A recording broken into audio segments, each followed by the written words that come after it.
My name is Alicia Wilkerson, and I'm 31 years old. For the past 5 years, I thought I'd been building a life, a home, with the man I loved. Turns out I was just furnishing someone else's fantasy. You're holding me back, Alicia. My friends think I can do better. He said it so casually, as if he were commenting on the weather. I paused mid-motion, the Allen wrench still in my hand, a half-assembled dining chair in front of me. The afternoon light from the kitchen window fell right across his face, the same face I used to find comfort in. Now it looked almost unrecognizable. Gavin, 29, aspiring artist, standing in my grandmother's house that I'd inherited 3 years ago, rent-free for him since the day he moved in. His friends had always been a little too involved in our relationship. Painters, influencers, dreamers who lived off gallery invites, and brunches paid for by others. He folded his arms and said, "You're sweet, Alicia, but let's be real. You're not ambitious. You manage a hardware store. My friends are dating gallery owners' agents, people who matter." I blinked once, keeping my tone even. "I co-own that store, Gavin. It pays for everything you see around you." He smirked. "That's exactly it. You're so settled. I need more. I want to be around people who push me to dream bigger, not people who think a pension plan is exciting." I could hear the faint hum of his phone vibrating on the counter, a group chat lighting up, probably with the same friends who'd helped him see the light. Inside, something cracked. Not from anger, not even sadness, just the sound of reality setting in. He wanted ambition. Fine. I'd show him what quiet ambition really looked like. Out loud, I only said I understand. He blinked, taken aback. Maybe he expected me to cry, beg, argue. Instead, I just placed the wrench down carefully and wiped the sawdust from my palms. "I'll need a few months to find a place," he added quickly, as if logistics mattered more than love. "Take all the time you need," I replied. He smiled, relieved, like I'd just handed him a permission slip for betrayal. Then he went back to his studio, my spare bedroom, to paint through the emotions. When the door closed, I finally exhaled. My reflection in the cabinet glass looked strange. Too calm, too still. I walked into my room, opened my laptop, and clicked on an old, unread email, the one I'd been ignoring for weeks. Subject offer on 423 Maple Street from Blackstone Property Group. I'd received it after a casual appraisal 6 months ago. Their offer, $475,000 cash. Back then I hesitated. It was my grandmother's house full of her scent, her teacups, the oak dresser she'd refinished by hand. But now, the same walls that once held laughter were echoing with contempt. I typed slowly. "I accept your offer. Let's move quickly." Hit send. The cursor blinked for a second like a heartbeat stabilizing after chaos. As I leaned back, I looked around the living room. Gavin's canvases leaned against the wall, half finished. My furniture arranged just how he liked it. He once said, "I love how you make this place feel like a sanctuary." Now he called it ordinary. I brushed my fingers along the wooden frame of the chair I'd been building earlier. He wanted me out of his picture, but I'd always been the frame holding it together. So I whispered to no one in particular, "Careful what you wish for, Gavin. You just might get it." That night, while he blasted music in the studio, I sat quietly in the living room. The email still open, the faint reflection of my face glowing on the screen. He'd just freed me. He just didn't realize that in doing so, he'd given up everything that kept him standing. 2 weeks passed. If you'd walked into the house, you'd think nothing had changed, except that Gavin's laughter now filled the rooms that used to hold our shared silences. He'd started hosting what he called creative nights. I called them wine-fueled ego sessions. His artist friends sprawled across my grandmother's antique furniture, spilling Cabernet on the rug she'd hand-woven herself. "Alicia, you don't mind, right?" "We'll keep it chill," Gavin said, waving a paintbrush like a magician's wand. I smiled too calmly. "Of course. My house is your creative canvas." He grinned. "See, that's what I love about you. You're so mature about these things." Mature. Translation, naive enough not to interfere while he planned a future that didn't include me. I moved through the house like a ghost, tidying, dusting, sorting. What was mine and what was sentimental? Every night I packed a single box and drove it quietly to a storage unit across town. By the end of the week, my grandmother's photo albums, my mother's jewelry box, and the letters Gavin never read were all gone. He didn't notice. He was too busy talking about his big plans. One evening, as I was labeling another box, I overheard him in the kitchen with his friends. "She's just comfortable, you know, like a weighted blanket. Safe, but suffocating." Laughter followed. Then I mean she manages a hardware store, for God's sake. How ambitious can that be? Their voices blended with the faint hum of the dishwasher, and for the first time I didn't cry. I just kept taping the box. A few days later, I met with the inspector for Blackstone Property Group. We walked through the house quietly, noting a few repairs. He was polite, professional. "Beautiful place," he said. "It was," I replied softly.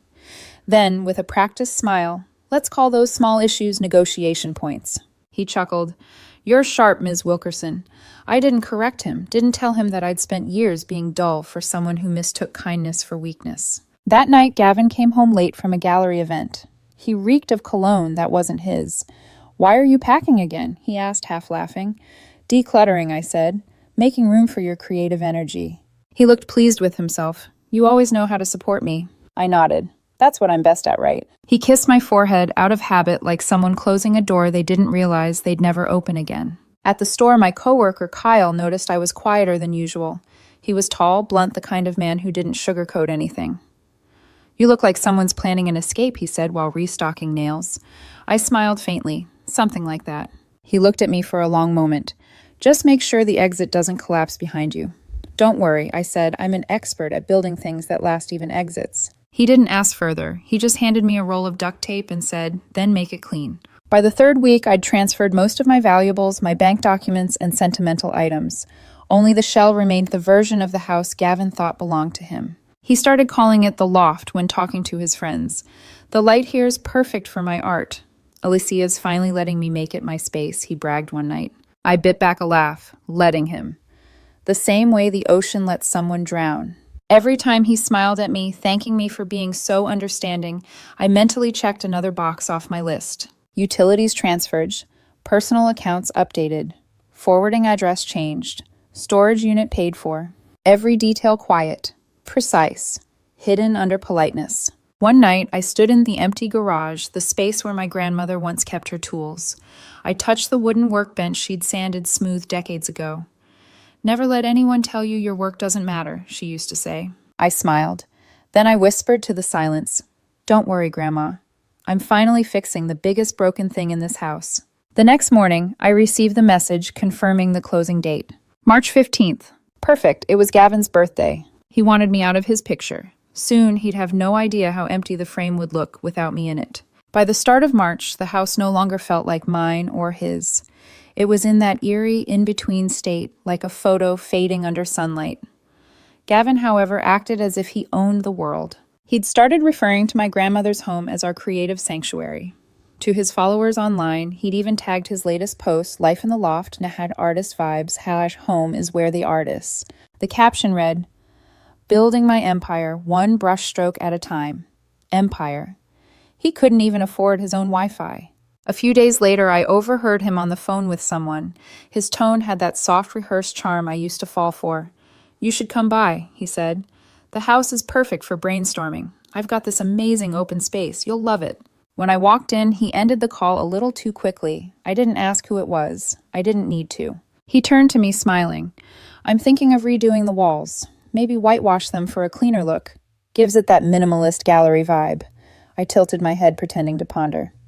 "Sounds great, Gavin. Make it your masterpiece." He grinned. "You really get it." I almost laughed. If only he knew how much I got it. Meanwhile, I'd finalized everything with the buyers, Mr. and Mrs. Chen, a young couple relocating from the West Coast. They'd fallen in love with the craftsman details, the open beams, the charm Gavin never noticed. They wanted immediate possession. I'd agreed without hesitation. We scheduled closing for March 15th, 9 a.m. I signed, smiled, and shook hands, pretending it was just another business deal. But my heart raced, like I'd pulled off a heist in broad daylight. At night, I'd hear Gavin humming in the studio painting or maybe flirting on video calls. I'd stop checking. Instead, I focused on lists. Cancel auto pay for utilities. Redirect mail. Pack the last of my grandmother's keepsakes. Each task felt like peeling off a layer of old paint, revealing the raw wood underneath. Then one evening, Gavin cornered me in the hallway. "Hey, when you move out, can you leave the big furniture, the couch, the dining set, the bed frame? They fit my aesthetic." I stared at him, forcing my face into something resembling warmth. "Of course, Gavin. You can keep them. They suit you. See, this is why I didn't want to end things messy. You're reasonable, mature." There it was again, that word. Mature. A word men use when they mean harmless. His friends started showing up more often. Amber, his loudest supporter, surveyed the living room with a glass of rosé. Once Alicia's gone, this place will really open up. You can host real artists here. Gavin nodded thoughtfully. Yeah, maybe even turn the garage into a studio. I'll need better light for commissions. I smiled from the doorway. Good idea, though I'd be careful about renovations. The new owners might have other plans. He frowned. New owners. Oh, just thinking ahead. You never know who might want to buy this place someday. Amber rolled her eyes. Please, no one's selling this house. It's perfect. You're right, I said softly. It's already sold itself in so many ways. That night, after everyone left, I sat alone on the couch, the same one he'd claimed as his aesthetic. My laptop glowed faintly on the coffee table. The confirmation email sat there like a quiet secret. Funds cleared, closing scheduled, possession granted. I scrolled through old photos of the house the first day I moved in. Sunlight spilling through clean windows. My grandmother's rosebush still blooming by the fence. Back then, I thought the place symbolized stability. Now it represented rebirth. Gavin was in the other room laughing over the phone. I could hear him say, "Yeah, she's taking it well. I think she'll leave soon. Gives me space to rebrand, you know." Rebrand. As if our entire relationship was a failed campaign. I glanced at the calendar on the fridge. March 15th circled in red. 1 week away.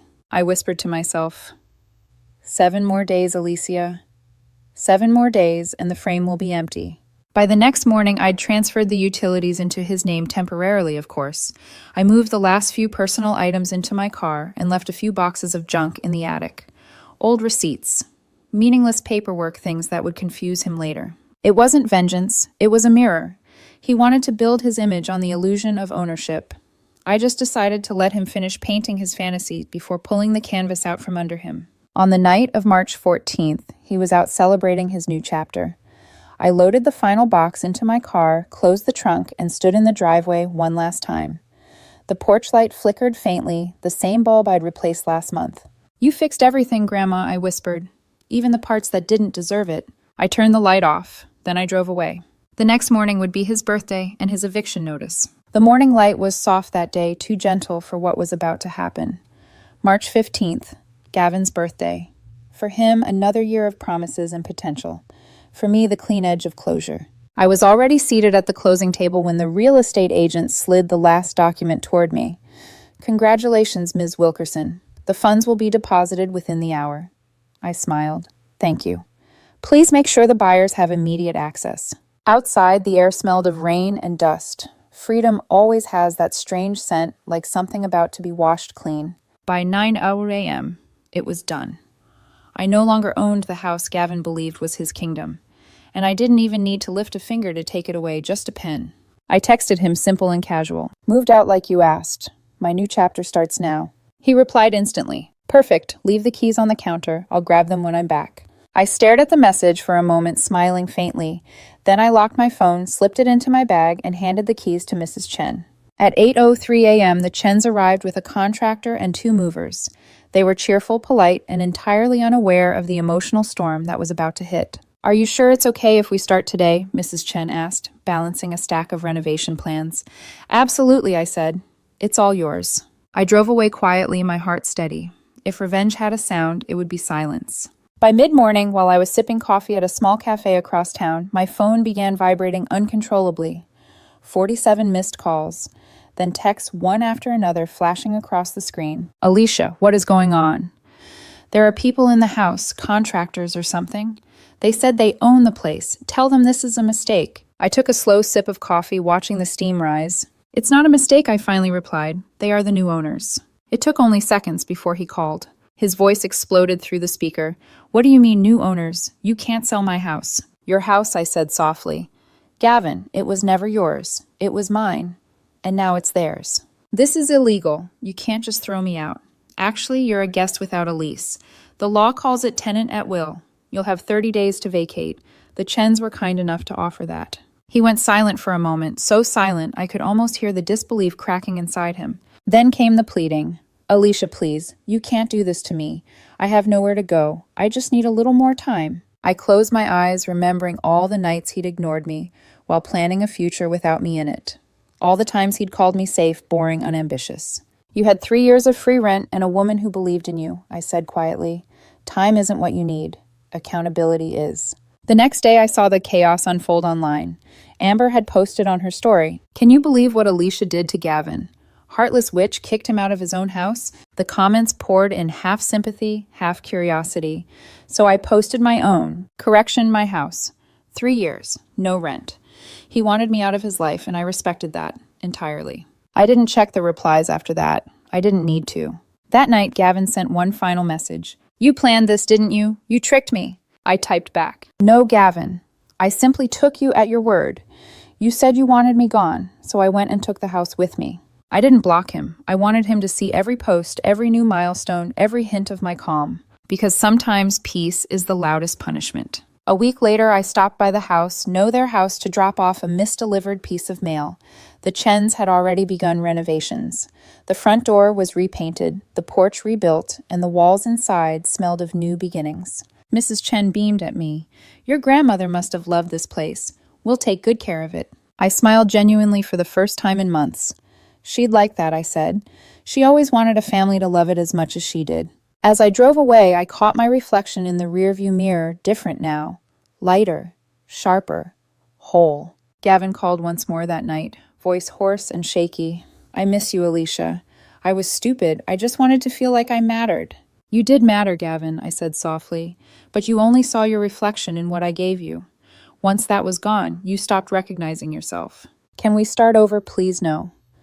Because this time, the house isn't the only thing sold. I sold the part of me that kept waiting for you to see my worth." He didn't respond, just silence. And then the quiet click of a call ended by someone who finally understood the cost of arrogance. I went to bed that night in my new apartment, the moonlight cutting silver lines across my bare walls. They were empty, yes, but they were mine. And in the soft dark, I whispered the truth I'd waited too long to admit. I wasn't out of the picture. I was the whole frame. He just never looked wide enough to see it. The first week after Gavin's eviction, I thought I'd feel nothing but satisfaction. But the truth was quieter, heavier, like the air after a storm. I wasn't celebrating. I was observing. Watching how fast people disappeared when the free wine and borrowed furniture were gone. Amber and her clique went silent after their online outrage fizzled. One by one, their stories turned from #JusticeForGavin to brunch selfies and sponsored skincare posts. I guess empathy has a short shelf life when it doesn't get likes. But Gavin, he lingered. At first, he bombarded me with messages, apologies, accusations, manipulations. "You ruined me, Alicia. You'll regret this when you realize you loved me. I can't even sleep in my own bed." I typed one reply and never sent it. "You never built a bed, Gavin. You just slept in someone else's." Instead, I muted his number. Days passed, then weeks. One afternoon, Kyle, my coworker at the store, slid his phone across the counter. "You've seen this." It was a post on Gavin's public page. A black and white photo of his half-finished painting with the caption, "When love becomes cruelty, art becomes survival." The comments were full of sympathy. People called me heartless, manipulative, even abusive. I scrolled detached. The version of me they were describing didn't exist except in the mind of a man who couldn't survive without a savior. Kyle watched me carefully. "You okay?" "Yeah," I said. "Just realizing freedom doesn't need to defend itself." He nodded. "Good, because you finally look like you're breathing again." Later that evening, while unpacking in my new apartment, I found the last box from the old house. Inside, an unfinished chair. The same one I was assembling the day Gavin broke up with me. The screws were still taped to the side. I sat on the floor, tightened the bolts, and ran my hand across the smooth wooden seat. Every turn of the wrench was a heartbeat steady and deliberate. When I finished, I whispered to the empty room, "You wanted ambition, Gavin. Here's mine, rebuilding myself without you." Weeks later, I got an email from a friend of Mrs. Chen's. She wanted to commission custom furniture pieces for their new home. Apparently, she loved my craftsmanship and wanted to feature it in a local artisan showcase. The irony wasn't lost on me. I'd lost a man, but found momentum. Meanwhile, Gavin was flailing. The eviction had gone through cleanly. No lease, no case, no claim. He'd tried to sue, but couldn't afford the filing fees. The Chens, kind as they were, gave him a full 30 days. He lasted 12. Word spread through our small town fast. "Did you hear Gavin moved back with his parents? Poor guy. Artists don't do well without sponsors." I overheard these whispers in the cafe, sometimes said with pity that carried no weight. Pity never built houses or character. One evening, I received a message from an unknown number. "You win. Are you happy now? I stared at the screen, debating whether to reply. Then I typed, "No, Gavin. Happiness isn't about winning. It's about finally being done playing." I didn't send that either. Some messages deserve to live only in silence. By late spring, I'd reinvested part of the sale into a new venture, a duplex on the quieter side of town. Half for me, half for tenants. Stable income, steady rhythm. My friends joked that I'd leveled up. I didn't correct them. It wasn't leveling up, it was leveling out. Finding balance where chaos used to live. One rainy afternoon, I ran into Amber at a supply store. She gave me that fake smile people use when guilt's still fresh. "Hey, Alicia, long time. How's everything peaceful?" I said. She hesitated. "Gavin's been having a hard time. He says you ruined him." I raised an eyebrow. "I didn't ruin him, Amber. I just stopped carrying him. He fell on his own." She didn't know what to say after that. That night I journaled for the first time in months. I wrote, "Forgiveness doesn't always mean reopening doors. Sometimes it means walking away and locking them quietly behind you." And for once I didn't cry. I didn't replay conversations or reimagine endings. I just sat still in my new home, surrounded by silence that finally belonged to me. The chair I'd finished sat in the corner of my living room. Simple, solid, functional. Not decorative, not dramatic, just honest. Everything Gavin never was. As I turned off the lights, I looked at it one last time and smiled. "You can build beauty from what's left behind," I whispered. "You just need to stop apologizing for the mess." The price of free rent, I realized, isn't just money. It's dignity time and the parts of yourself you give away in the name of love. And I was done paying. By the time summer arrived, the storm had passed, at least for me. I'd finished furnishing my duplex, filled the rooms with sunlight, and planted rosemary by the front steps. My grandmother used to say, "If rosemary grows, peace follows." It did. Every morning I brewed coffee on my balcony, overlooking the quiet street. No shouting, no clattering paintbrushes, no half-finished promises. Just the hum of life rebuilding itself. Meanwhile, news of Gavin trickled in through whispers. Small town, smaller secrets. He'd tried living with a friend, lasted a week. Then another friend, 3 days. Finally, he'd moved back in with his parents. Someone told me he was working retail now, folding clothes in a department store that played bubblegum pop on repeat. The irony hit hard. The man who mocked me for managing a hardware store was now wearing a name tag. I didn't laugh. I didn't even gloat. There's no joy in seeing someone drown in the water they poured for you. One rainy afternoon, while buying supplies for a custom order, I saw him. He was standing in line ahead of me at a coffee shop, hair longer, shoulders slumped. The paint stains on his jeans replaced by uniform khaki. He didn't notice me until I spoke. "Hey, Gavin." He turned startled. "Alicia. Wow, you look different." I smiled. "Rested. That's the word you're looking for." He let out a nervous laugh, rubbing the back of his neck. "I heard you bought a duplex. Must be nice. Having money." "It's not about money," I said. "It's about ownership and learning not to give away what you've earned." He looked down. "I was stupid. I thought I needed more, but you were the best thing that ever happened to me." I tilted my head, not unkindly. "You didn't need more, Gavin. You just didn't recognize enough when it was right in front of you." We stood in silence for a moment as the barista called his order. He picked up his cup and hesitated. "Any chance we could talk sometime? Maybe just coffee?" I smiled gently. "I appreciate the offer, but no. I don't drink what's already gone cold." His face fell, but there was no anger, only resignation. He nodded, muttered a quiet, "Take care, Alicia," and walked out into the rain. That night, I sat at my desk, sketching designs for a new furniture line.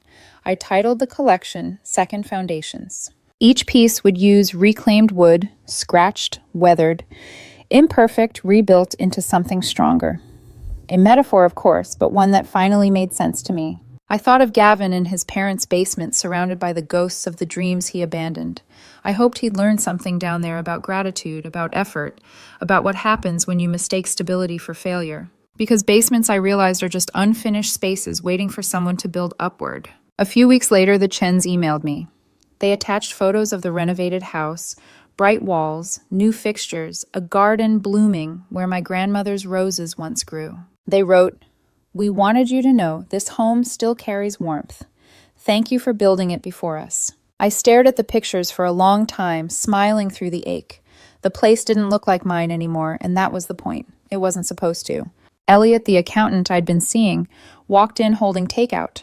He wasn't poetic or dramatic, just steady. The kind of man who noticed when your hands were tired and quietly took the dishes away. "Rough day?" he asked. "No," I said, showing him the photos. "Just remembering." He looked at them, then at me. "You built something beautiful. Not everyone can do that and let it go." "Letting go," I said softly, "was the only way to make space for something better." He smiled. Then I guess the house wasn't the only thing worth renovating. That night, as rain tapped the windows, I realized how far I'd come from the woman who once begged for love in her own home. I'd stopped being a supporting wall in someone else's story. Now I was the architect of my own. Gavin's lesson was taught in a basement. Mine was learned under open skies. And in the quiet hum of my new life, I whispered to the dark, "You can rebuild from anything as long as you stop waiting for someone else to hand you the blueprint." It's strange, the sound of peace. It doesn't come as a grand symphony or a cinematic swell. It arrives quietly like morning light seeping under the door. Months have passed since I last saw Gavin. Sometimes I wonder if he's painting again. Maybe he is. Maybe he isn't. But for the first time, I don't need to know. One afternoon, while sketching at my workbench, I got an email from Mrs. Chen. Subject: a little update on Maple Street. "Hi, Alicia. Just wanted to share how beautiful the house turned out. We kept your grandmother's garden. The rosemary's thriving. There's a calmness here that everyone feels when they walk in. Thank you for giving us a place that already had a soul." Attached were photos, the porch repainted pale blue sunlight, streaming through lace curtains, the wooden chair I built still tucked by the window. For a second, my throat tightened. That chair, the one Gavin once called too plain. Now it sat proudly in a home that appreciated its simplicity. I smiled, replying simply, "It's perfect. Thank you for giving it new life." That night, I lit a single candle and opened my old journal, the one I hadn't written in since the breakup. On the last page, I wrote, "Some people spend years trying to be seen. Others finally realize they were never invisible, just standing in the wrong frame." Then I closed it for good. Elliot arrived later with 2 mugs of tea. "You're working late again," he teased gently. "Just finishing something," I said, holding up my newest design, a tall, narrow bookshelf made entirely from salvaged wood. He examined it, smiling.